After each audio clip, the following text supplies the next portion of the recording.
Yeah, I just got a little discrepancy with something you said as far as nobody being able to pass LeBron in our lifetime. Mm-hmm. With that being said, let me start by saying, let's remember Kareem got all his points without making one three-pointer. The three-pointer changes the game.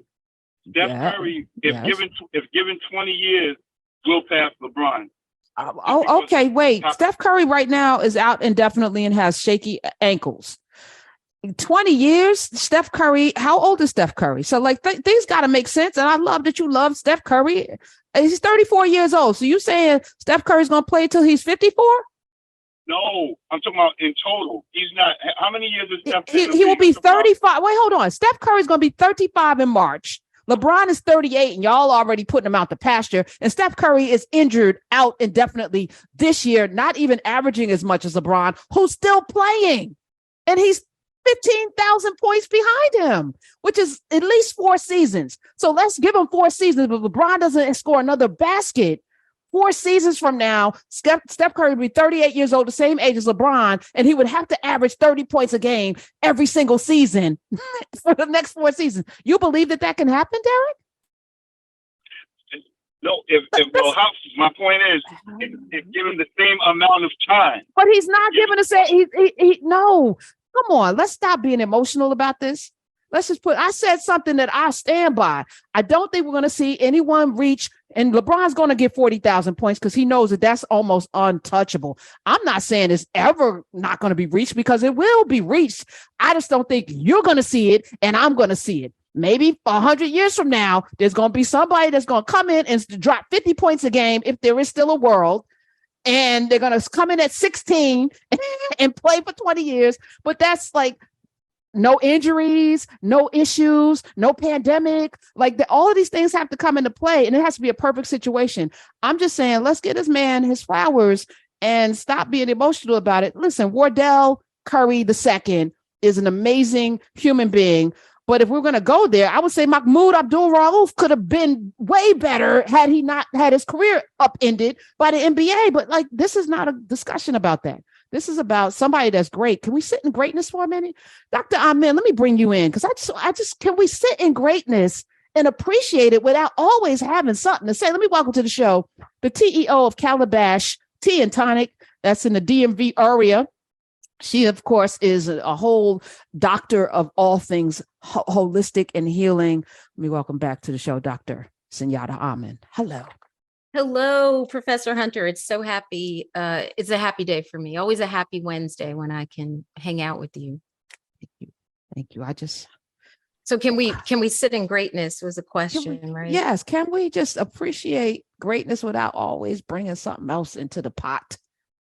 Yeah. Well, I mean, goat is a goat. It says greatest of all time, but really so many goats, right? Like we can have many goats. Like if you're in the Caribbean, goats are everywhere, right? Like real live goats. We can have goats, many goats. So I don't think anybody says, well, this is the goat and there are no other goats. These guys all have their own talent. Everybody does. And we say that everybody has a medicine to bring to a village. So all of these cats have their own talent. Well, I'm saying something like a little bit different. That a record history was made last night. All right. History was made in our lifetimes. I've gotten to see both. I got to see Kareem score his history breaking 38,830 whatever points. I got to witness that with my own eyes. And last night in the third quarter, I got to see LeBron James break that record in front of the entire world. I do not believe in our lifetimes we're going to see somebody break whatever record because he's not stopping. He's going to be playing another season. He's going to score another point. I just, this is not, this was not it last night. But if we witness history, I feel like we don't sit in the great things that are happening enough. And I'm talking to myself too. Trying to take that away from him. Or just move on, like, because they don't like him or whatever the situation is. But I just feel like even with us, I've been accused of not stopping to smell the roses of the things, and I'm taking heed of that. Like, let's sit in the great things that are happening. There's enough things to complain about in this world. There are enough people to complain about. Can we sit when something is great and sit in it and appreciate it? Absolutely. Absolutely. I think all those things are possible. sit with that person, acknowledge the next set of people, be like, this is the up and coming cat, right? Like you said about Steph Curry. That's that next guy.